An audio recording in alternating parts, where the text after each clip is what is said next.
Reichman University.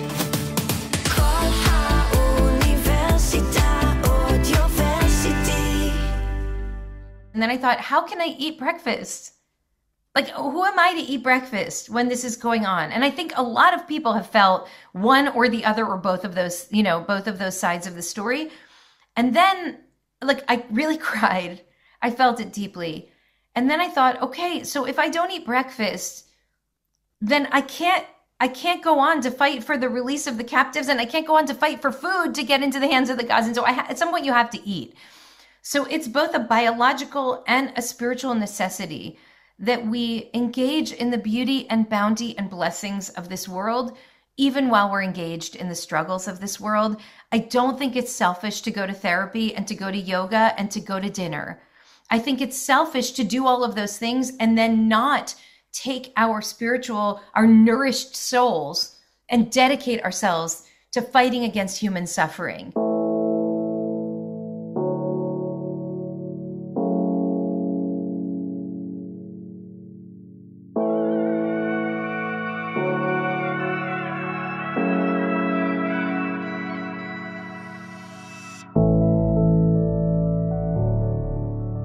Welcome to Raw, a podcast where we confront the complexities of war from the inside out.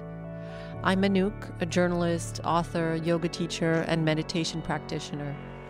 Raw, or war spelled backwards, symbolizes how many of us feel in the face of the Israel-Gaza conflict: exposed, vulnerable, and seeking understanding. Here, we don't just discuss the external battles, but dive deep into our internal struggles, examining how this violence has shaken our very core. Join me in conversations with philosophers, psychologists, and spiritual leaders as we explore how to navigate these painful times with wisdom and resilience, finding guidance for our own paths through this raw, unfiltered world.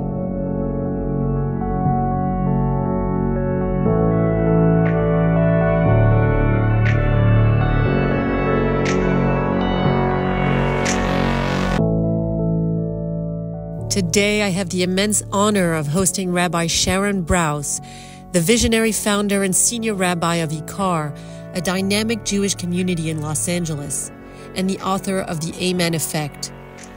Since establishing Ikar in 2004, Rabbi Brous has emerged as a transformative figure in the Jewish world, earning accolades as one of the nation's top rabbis by Newsweek and being recognized as one of the 50 most influential American Jews by The Forward.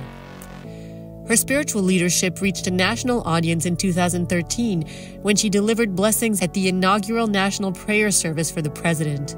Beyond her congregational duties, Rabbi Brous has been a tireless advocate for over 2 decades, passionately addressing issues like racism, climate change, and social justice. Today, we delve deep into the heart of Jewish wisdom with Rabbi Brous, exploring how it can be a beacon of healing and openness in these times. We'll also hear about her personal journey through the challenges she's faced since October 7th, the sense of abandonment from progressive friends, and her enduring belief in the spiritual necessity of opening our hearts to the beauty in our world.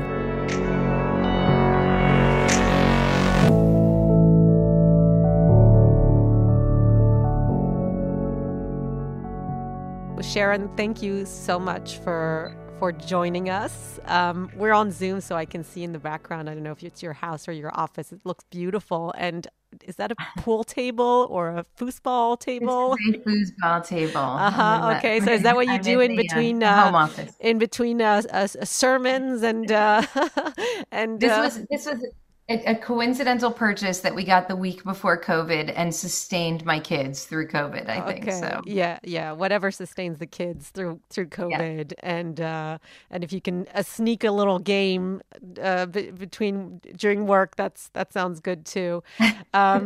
We were just talking about this before we started recording, that the people that I'm looking to speak with are what I define as mensch people, because I spend, time like everyone daily looking through social media and reading the news. And because I practice meditation and mindfulness, I'm very mindful of the internal waves that are taking place inside myself as I consume various mediums. And I notice that throughout the day when I consume the news, or whether it's Israeli news or sometimes very triggering when I read international news, or even more triggering when I'm on social media and I see just the utter polarization and inability to see the other and come from a place of compassion. And so with this podcast, I want to talk to people who have an open heart and are willing to start any conversation from that place.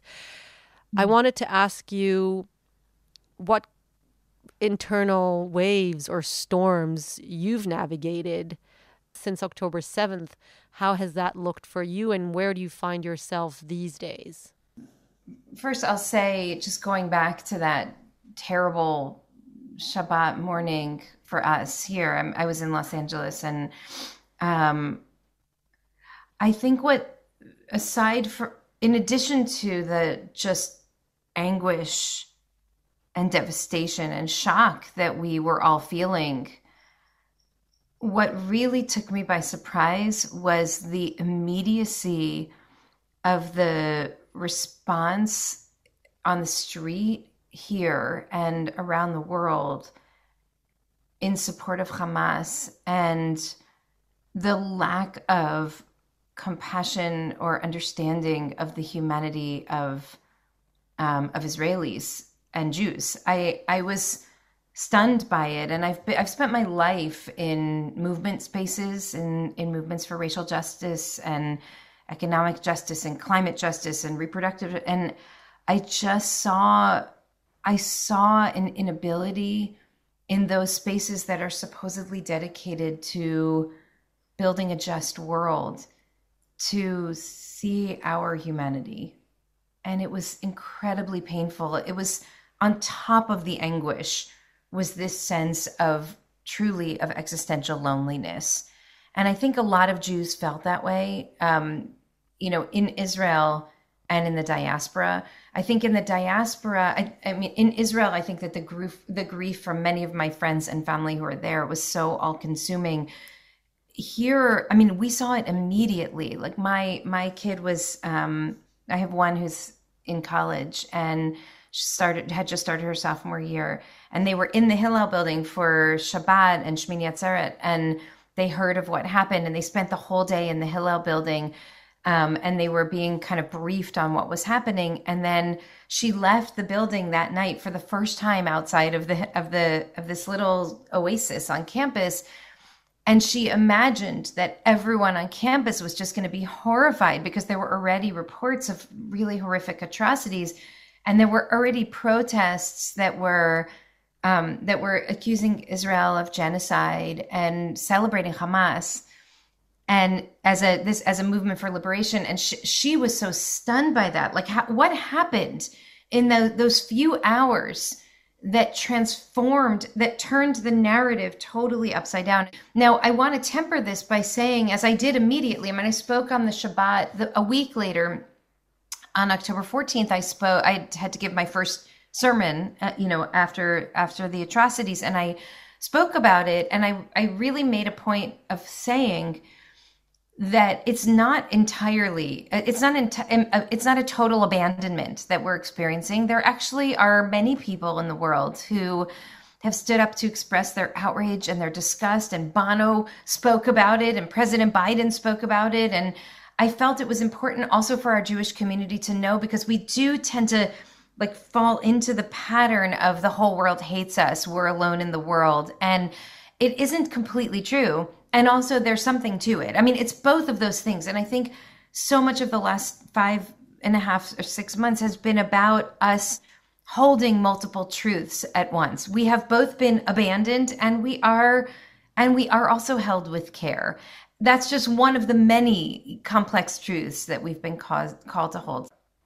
Existential loneliness, and that is so much what I felt, and what it seems that those around me felt in those days, and the re-traumatization of knowing that something terrible happened to some people that I personally knew, and then being told this did not happen to you is trauma on a level that's going to take possibly generations to unpack.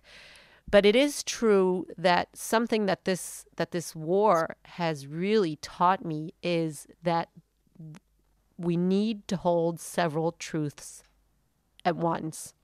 And I have a very good friend in London. She's educated. She's a barrister and a judge. And for a few weeks after October 7th, she was writing to me. And then as the weeks went by, she kind of wrote to me less often to check in on me, etc.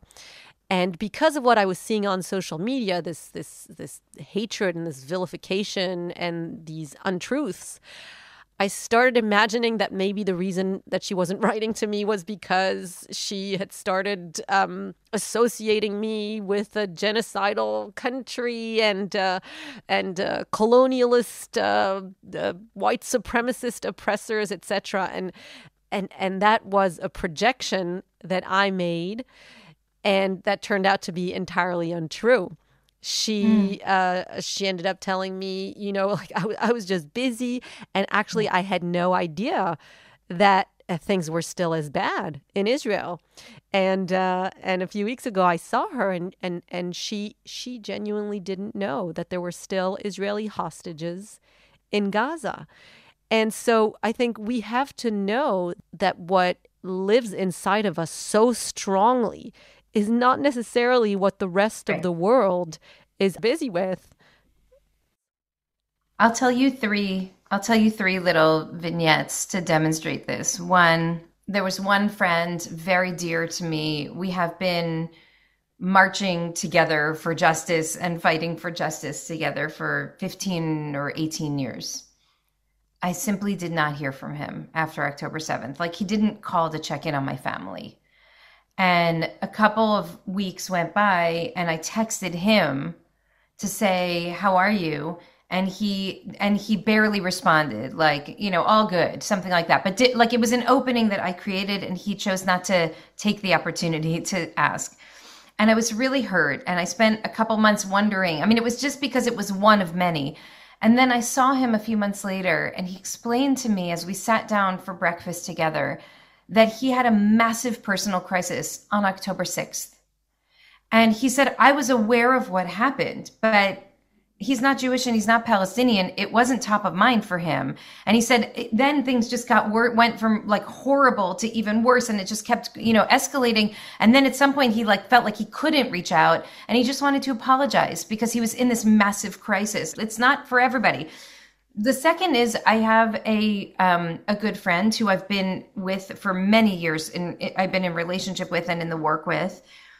And I saw this person giving a fiery speech at a pro-Palestine rally where people were chanting anti-Semitic slogans. So it's not that it was just a movement for Palestinian liberation, but there's a lot of overt anti-Semitism that's emerging in these spaces, as we've seen.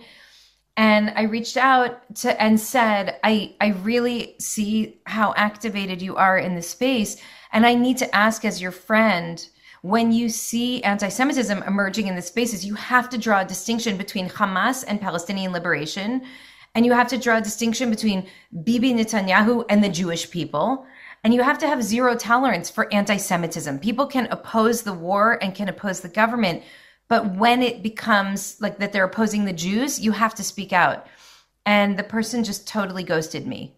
Like, I have not heard back from the person. And it's been literally 4 months. Then the third story is that I have this beautiful group of multi-faith clergy leaders here. And we've worked for 20 years to build relationships. And literally every time there's a swastika on a public building, we have Jews, Christians, Muslims, we all show up together. We do a press conference. There's a threat of arson at the mosque. We all show up together, do a press conference. Like, we're in each other's lives. We're really involved. It went silent after October 7th. Nobody reached out. And I was particularly hurt because one of the people is a Palestinian Muslim who's really a dear friend to me. And I just didn't hear a word from him. Like, he knows my family's there. He didn't ask, are they okay? And I finally reached out to him and asked, how is your family okay? And he said 2 of his family members had been killed that morning in an aerial strike in Gaza. And so these are 3 different friends. One who just had a personal crisis and wasn't thinking about the Jews and the Palestinians every day. One who completely went to the side of like, I'm not even engaging against anti-Semitism because this is so terrible what's happening. And one who's Palestinian, and he's in his own crisis. As much as we're in crisis, he's in crisis too, and dealing with what it means to have family in Gaza and trying to figure out if you can keep them safe. And so I feel it's important to share these different stories because it's so easy to have a narrative that's one way or the other. And in fact, human beings are much more complex than we like to make them out to be. And it's just important for us to recognize that even when we're grieving, even when we're really hurting. What has kept you going, and what are the lessons that you have kind of integrated over the past few months? A couple of months after October 7th, I had a book come out, and it's a book that I've essentially spent 20 years creating in my mind and then sat down to write. And I closed the manuscript a year before October 7th. I just want to give a shout out to the book called The Amen Effect, which is beautiful. The book was really written in a different world, but then it came out in this world. The central image is a pilgrimage ritual when Jews in the ancient times used to come up to Yerushalayim. They go up to Jerusalem and they would ascend to Jerusalem on a city on a hill. They would climb the steps of Har HaBayit and they would go through this beautiful arched entryway at the entrance to the Temple Mount, and they would turn to the right. And it's makif liyamin. They would then circle around the perimeter of the courtyard. Hundreds of thousands of people all at once from all across the land, from the diaspora, they would come and engage in this beautiful holy work of circling, of visitation and circling. Except it says mimisha ero davar, someone to whom something had happened, someone with a broken heart. And that person would still go up to Jerusalem and still climb up the steps, but they would turn to the left instead of the right. And then this sacred encounter would happen between the brokenhearted person and the rest of the people who are there just having this beautiful spiritual experience, of the pilgrimage. And the people who were okay would look into the eyes of the brokenhearted and they would ask them this simple question, malach. Tell me about your pain. What happened to you? Tell me about your heart. And this person would answer saying, my father just died and I'm upside down about it. Or, I'm worried about my kid, or I can't sleep at night, or I'm so lonely, or, I don't know what the future even looks like. I'm devastated. And the people who are going this way would bless them, would offer them words of blessing. May the one who dwells in this place hold you with grace as you navigate this difficult chapter. And why I fell in love with this Mishnah years ago was the realization that none of the parties who were in the ritual actually wanted to be involved in this conversation. Because the brokenhearted person, the last thing in the world they want to do is even get out of bed, let alone show up at, Har HaBayit on Chag, and there are hundreds of thousands of people, and they're all walking in one direction, and they're going to walk in the other. And yet they do. They show up. And the people who are having the most meaningful, beautiful spiritual experience of their life, the last thing they want to do is peel away and go take care of some brokenhearted person who they may or may not know. And yet that's exactly what they're there to do. And so the power of the ritual is it's exactly at the moment when we most want to retreat from each other that we actually have to lean toward each other. And we have to do it with compassion and with curiosity. And so this has really been tracking me for the last many years, but especially since October 7th, when I realized that the whole Jewish community was walking to the left in many ways. Like, we were shattered. And so, what do you do when everybody's going to the left? Who's there to meet you from the right? And what do you do when you're walking to the left and the people who you've caught before, in their brokenness, when you have been okay and had strength and you've fought hard to be a good friend and an ally, and you fought for justice and you fought for peace and you fought for a loving society, and now those same people that you took care of don't even see you coming from the right. They don't see your pain. And so suddenly this Mishnah took on a whole new life for me and kind of helped me understand what to do when we're brokenhearted, and how we don't retreat from community. And so I realized how deeply connected we were, and that if we were not going to be met by love from the world, we had to turn to each other with love, even from our own broken hearts. So that I've been carrying that paradigm forward, the circling, and where are you in the circle, and do you have the strength to hold someone else? Even when your own heart is broken, can you draw up the strength and the courage to ask someone else a question, even in the midst of your own crisis, in your own grief? I think we saw it very powerfully, at least here in Israel, was that when tragedy struck, the whole country started working together, volunteering. I mean, my parents were working the fields near Gaza, and friends were packing clothes, and it was just a few months of just pure going around from the right side, those of us who still had some strength, and meeting the people and those who no longer had any.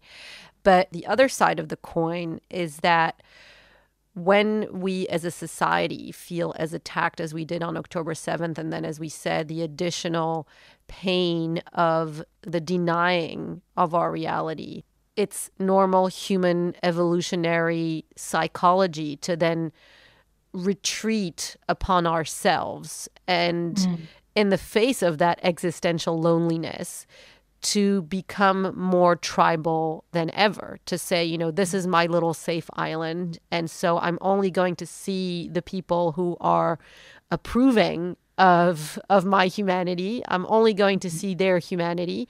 And what we see increasingly is these tribes forming, and completely unable to then also see the nuance of the humanity in the other. So this kind of like circling of the Beit HaMikdash can have this, effect of never stepping out and looking out.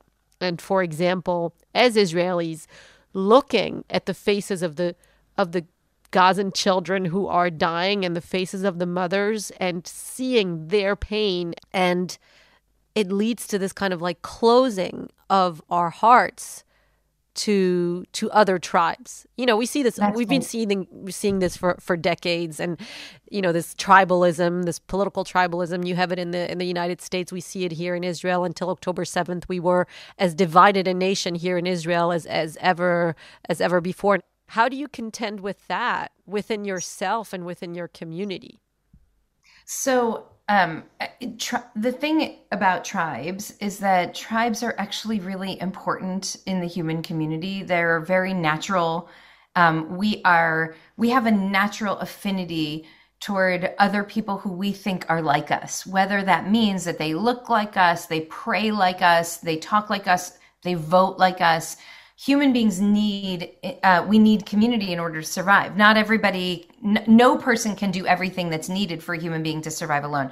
So tribes are really important, but we now know that the depth of the connection that a person has to their tribe, the greater the likelihood of indifference or even hostility to people outside their tribe. It's creating this crazy fracturing in our society. And we've seen it in Israel, and we've seen it bigadol, like Israel to the rest of the world. We've seen it in the Jewish community. We've seen it within the Jewish community. I've realized over the last several months that the Jewish mourning rituals are very helpful framework for us in trying to understand how to respond to this natural tribal instinct that right now is leading so many people to be unable to see the humanity in the other. So when you're in Shiva, the most intense period of mourning, you are surrounded by love. The only people who come into the Shiva home are people who will hold your broken heart with tenderness. We are fed like physical food. We are engaged with curiosity and with love and with tenderness. We share photographs. We share stories. We make a minyan. We say Kaddish, right? And the community says Amen. If you have an enemy, you're not supposed to go to their Shiva minyan because it will only add anger and pain to their grief, right? So you're only surrounded by love. But there's a point where you cannot stay in Shiva forever. And so you have to get up out of the Shiva home. And when you do, we have this practice where we get up and we walk around the block. And to mark the end of Shiva and now we're moving into the next phase of grief, of Shloshim. And so you're still grieving, you're still holding your loved one, but you're no longer in that most intense stage where you can only see your own pain and therefore have to be surrounded by love. When we walk around the block, what do we see? So, oh, look, this sweet couple just bought the house 2 doors down. And oh my gosh, my neighbor across the street also lost her father a couple months ago. I should check in. And oh, by the way, I see that this guy's late for work and this couple's fighting, fighting with each other as they do. Like you expand the scope of your moral concern and you see that the world is bigger and you're not the only one in pain. And when that happens, something shifts in your heart. And when I got up and walked around the block at the end of Shiva for my father, right, my father died just before Rosh Hashanah, I did not abandon my father. I was still grieving my father. I'm still grieving my father, but I made space to also hold other people's grief too, and other people's pain. And when that happens, we become more spacious, more capacious. And so I think what's happening right now is that some in our Jewish community are still in Shiva. It's still October 7th or October 8th for many people in our Jewish community. And it's understandable for some because there's still 134, Chatufim are still in Gaza and we don't know what their fate will be. And so we're in a kind of suspended period of extended suspended grief. But not everybody is still in Shiva. Some people have walked around the block or are ready to walk around the block. And that doesn't mean that we abandon the victims of October 7th. It means that we're able to expand the scope of our moral concern so that we can also see that there are thousands of Palestinian children in Gaza who have nothing to do with Hamas, who are starving to death and desperately need food. And we're Jews. That's our problem. Right? We are people who, wherever in the world that was happening, we would be responding. Israel would be the first to set up a mobile medical unit if these children were in Nepal. Well, these children are in our backyard now in Gaza. So what is our response to say like, oh, they deserve it because their parents are, may or may not be associated with the regime that was responsible for attacking our family? So I think that part of what's happened right now, a friend of mine who's a psychologist said, it's extremely difficult to experience empathy if you don't have social safety, right? Because when you don't have social safety, your primary focus is on getting yourself and your family safe. And so I understand that Jews who are in the diaspora might have an easier time experiencing empathy toward Palestinian civilians than Jews who live in Israel because they're right at the border. The immediacy of the threat is very different. And that's why we have to be even more vocal in our empathy, I think, if we can. But I know that even some people who are in the midst of it, right on the border communities, I'm talking about Vivian Silver's son, I'm talking about Rachel Goldberg, like people who are right in the depths of the pain. Even they are expressing empathy and a need for peace and a need to end this horrific war, not just with a ceasefire, but with a lasting, just peace in which Israelis and Palestinians can truly thrive and put their kids to bed safely at night and not worry for them. So I think what we're called to do is actually is actually like gauge which part of the mourning process we're in and see what we have the capacity for. And if we are people who are ready to step out of Shiva, then we need to step out of Shiva and look seriously at the human suffering on the other side. And I think we're called to see their humanity, which is also an affirmation of our own humanity and our own Jewishness to do that. We're going to say at Pesach, Kol dichpin yetev yechol. We're going to say, like, all who are hungry, come and eat. We've been saying this for thousands of years. Does it not apply now? Does it not apply to these neighbors because their parents live next door to somebody who supports Hamas? Like, at what point are we able to just see a human being as a human being, which is exactly what we want the world to do to us. We want the world to see the Israelis who were murdered as human beings who deserve to live and to thrive and to dance and to farm and to make art. And yet we are failing to see the humanity of the Palestinian civilians who are on the other side of this border, who desperately need us to see and to affirm their humanity. So that feels to me like the most important spiritual work of our time.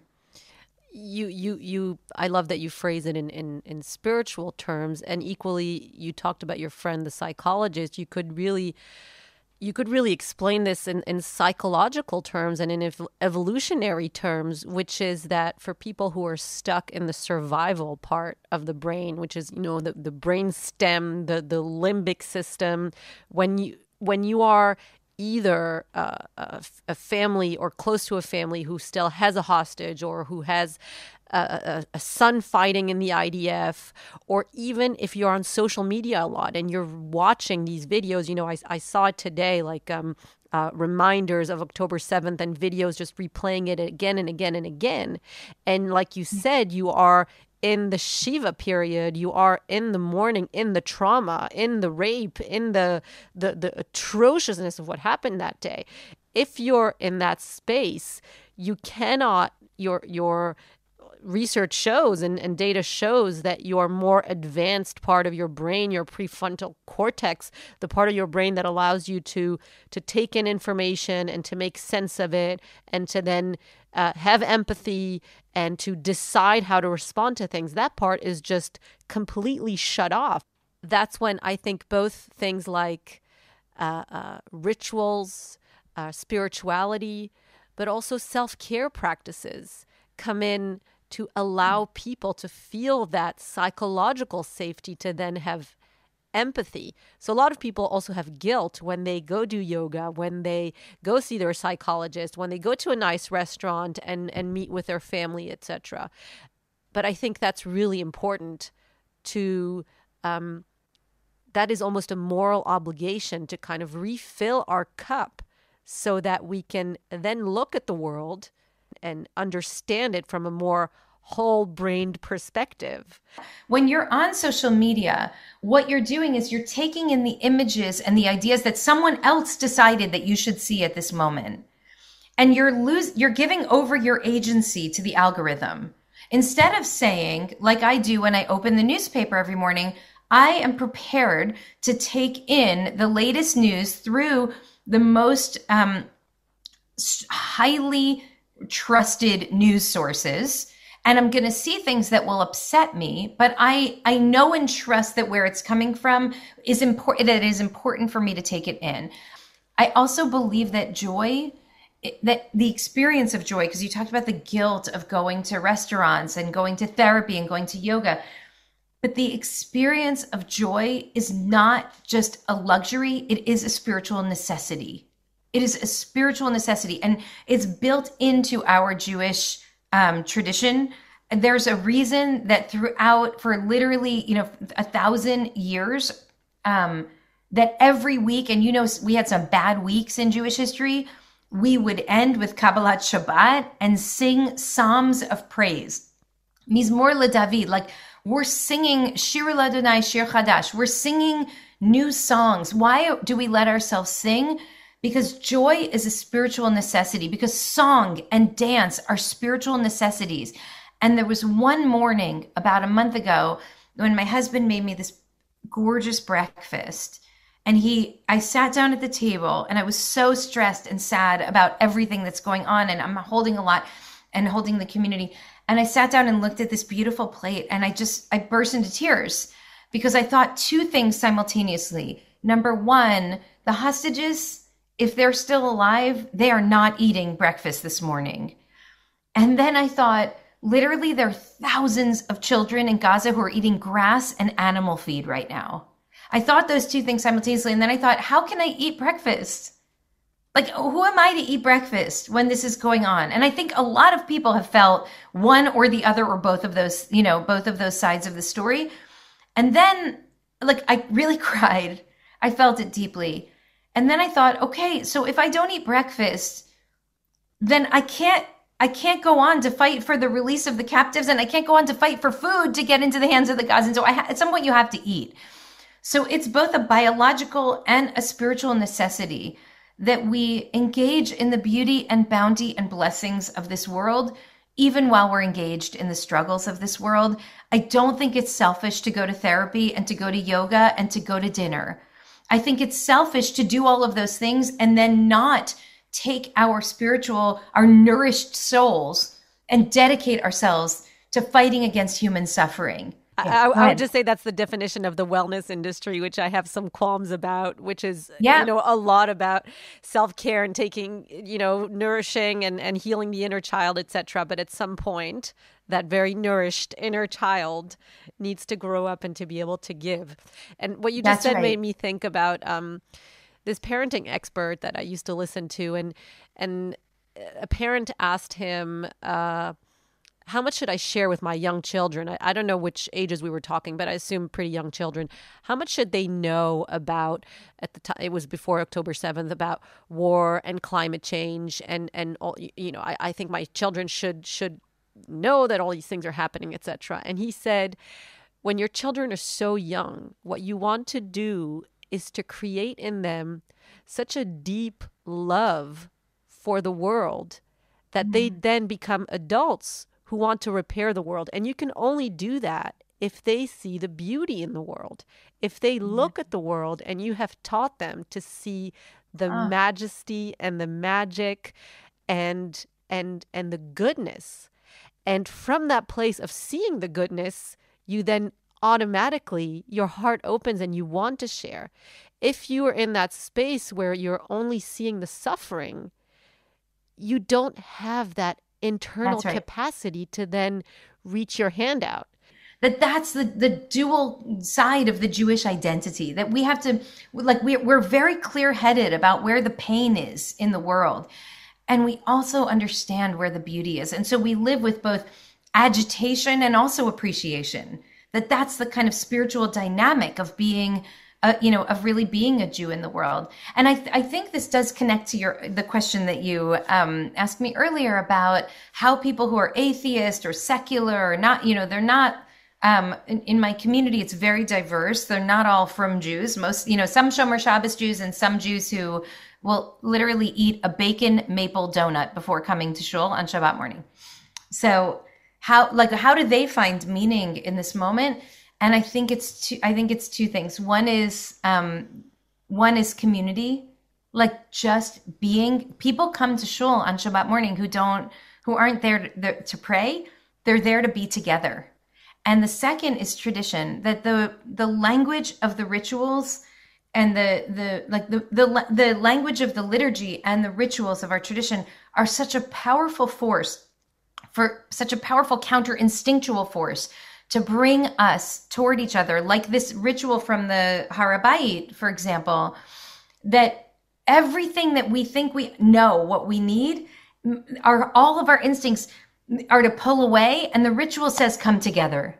And so they find meaning in the ritual, even if they don't believe in God, or they're not Shomer Shabbat, or they don't keep kosher, but they feel like there's wisdom in this tradition that's very old, that's manifest in the rituals themselves, and that gives them a path toward healing and toward wholeness, even in this really difficult time.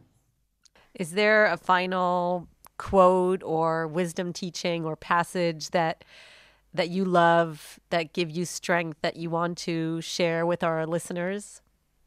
my mantra, I mean, what I wake up to and what I go to sleep to is Min ha-metzar karatiya anani b'merchavya.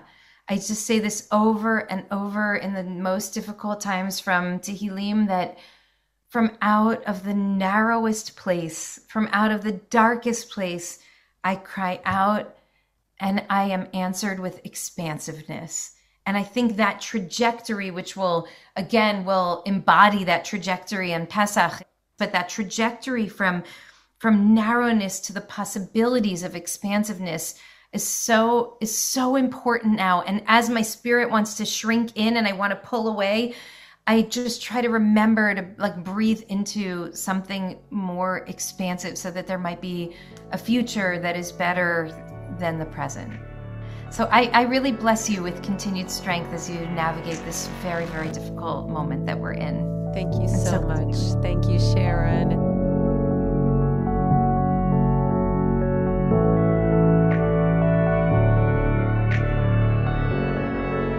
Thank you for listening. This has been Raw.